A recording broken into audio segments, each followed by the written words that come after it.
not believe because you do not belong to my sheep. My sheep hear my voice. I know them and they follow me. Perhaps nothing is more familiar or dangerous to our notions of faith than the 23rd Psalm and the story of the Good Shepherd and his flock. Who believes and belongs? Who hears? Who is known? Who follows? Do we have a shepherd with us? Have we lost the shepherd? I don't have a cup. Why does she have more in her cup than I do? Worry and distraction follow us some days more than goodness and mercy. If we can't hear or find comfort, did we do something wrong? Heaven knows it feels like it's all our fault some days, and never our responsibility on others. To make matters worse, like the Jewish priests following Jesus in the temple, we're impatient for clear, plain answers to settle the stakes once and for all. We gravitate for simple, quick conclusions to know exactly where we stand. If there were stats, we'd want to know them. Points, we'd want to score them. Heroic shepherds, passive sheep, definitely this flock, not that one, never in this one. Religion itself can make us almost bipolar on the righteous highs or the passive or downer lows. Life is hard. To keep a stable course, sometimes religion doesn't make it easier. We often encounter days when we feel spent, uncertain where to go, unable to fend for ourselves against all the troubles we find from age to age. We've got to live with it all, and that's something about being Christian. The Good Shepherd is central to our faith, and particularly to John's account of the gospel. Maybe like me, you've turned to it when living through a great ordeal, as we heard in Revelation. What does it mean for you to live through challenging times with Christ? Or to be a part of a flock when the path isn't clear? There are some shepherding details that are illuminating this morning. The first is that a shepherd always goes first. Sheep don't follow. Sheep can't be pushed. They go by trust. You can't force a sheep to do anything. It's hard enough to get a sheep to focus and to follow you in the first place. There's all kinds of fear and anxiety and this grass over here and I'm hungry and all sorts of stuff that get in the way. But the sheep is someone drawing us forward, drawing our hearts forward into new places and into safe places when we need it. There's an image you may have seen. Imagine a desert field in some ways, or kind of the arid land of Israel. And imagine a stone wall about the size of this sanctuary. And the shepherds would keep their flock in these safe spaces overnight, so that the animals or any creatures wouldn't come get them, or any thieves would come and rob them. And Jesus talks in this passage of the Good Shepherd earlier, not only that I'm the Good Shepherd, but I'm the gate. And the gate was a space in which the sheep could pass through in and out. And the rest was a stone wall. But it needs to be there so that things can move in and out. And the shepherd would sit and sleep as the gate, because that's the most vulnerable spot. The place where we have to go out is also the most vulnerable place that other things can pass through and get us sometimes. And so when Jesus talks about being the shepherd and the gate, it's a responsibility of laying down one's life in the darkest, in the most dangerous times for other creatures and people.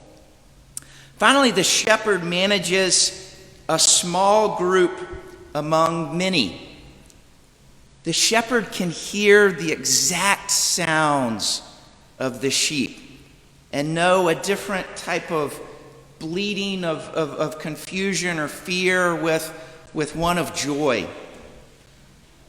It doesn't work for every sheep.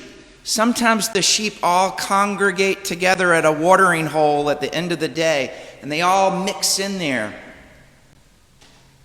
But the shepherd can just do a little whistle, and the sheep with that shepherd go over there, and the sheep with this shepherd go over here. There's constant mixing in the way this herding and movement happens. Our very church, our very faith, the Greek word episkopos means overseer, that taps back into this image and idea of a shepherd. In Old English, that word is bishop. So we have all of these different small group structures within the body of the church in which groups are known and loved and understood, hopefully. And it's in small groups, it's in parish life, it's in the circles that we come together that often that trust and relationship is formed. I hope you're curious at this point, with all the dangers of shepherding and all the challenges of being a sheep. I hope you're curious where that voice is for you. And how does it call you in your own life? And how do you move with others along that journey? I found myself working on this, asking, do I even know the voice of the shepherd? What's keeping me from hearing the voice? Am I feeling close or far away today?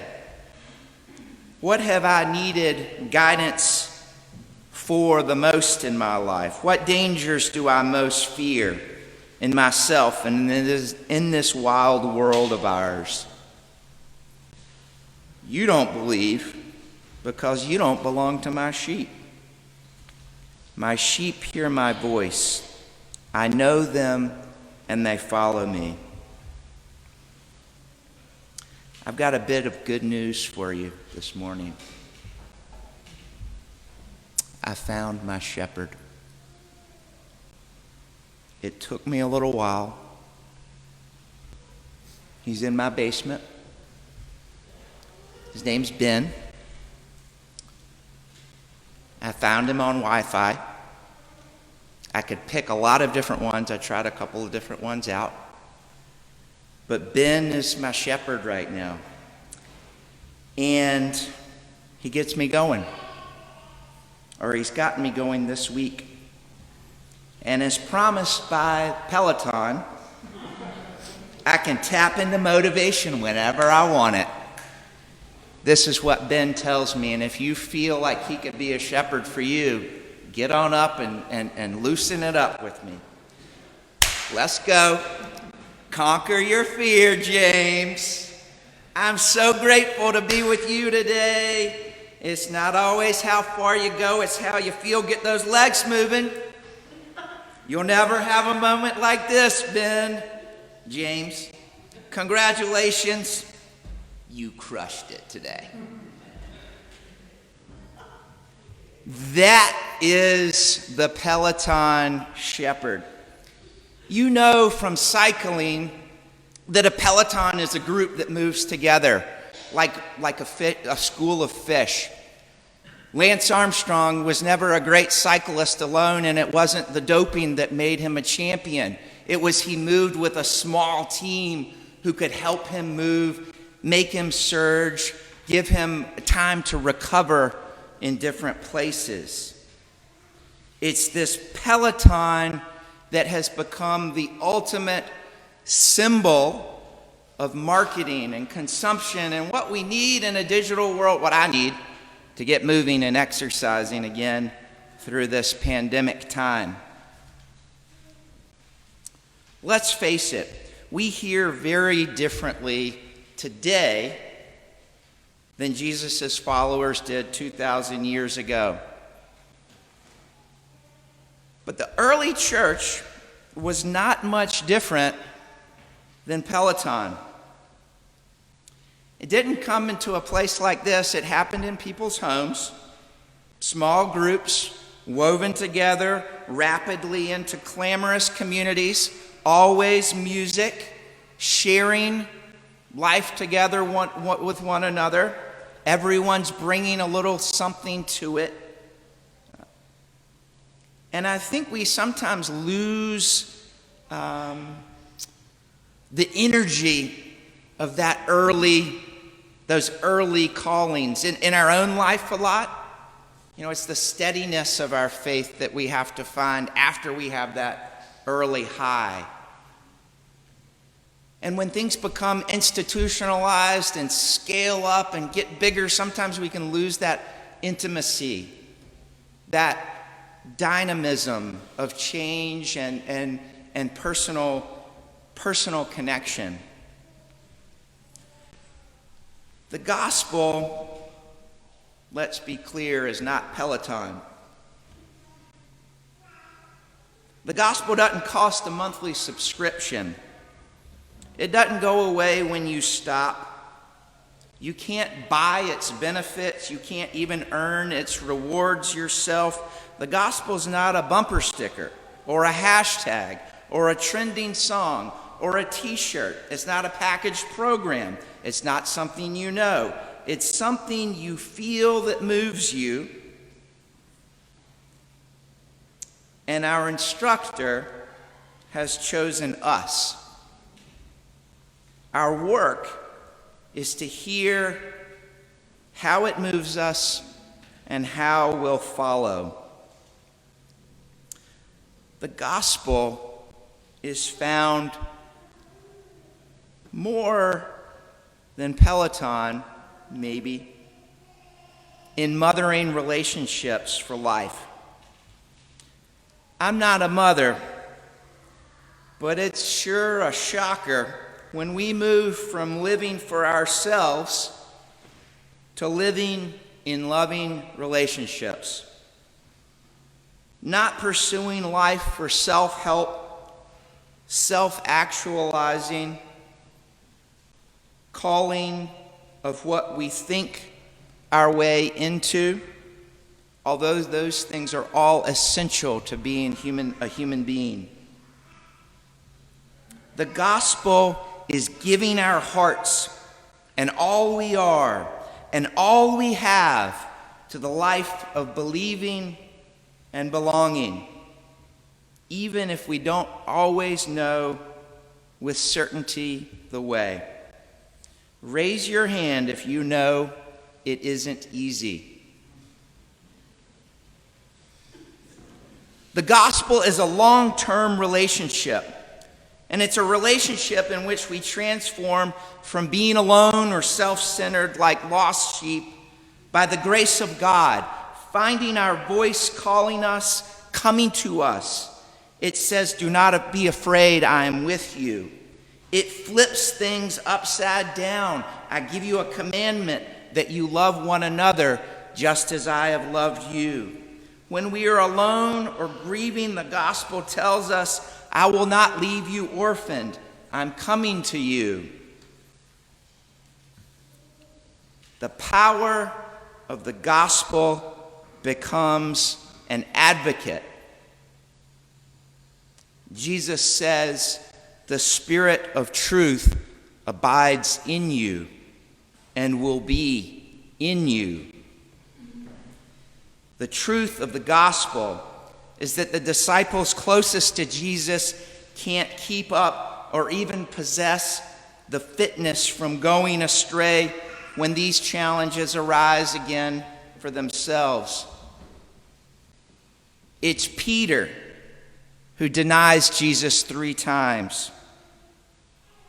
And it's Peter who Jesus returns to after the resurrection, as if to say, sorry, I'm not letting you go that easily. You got to give your whole heart to this. You belong.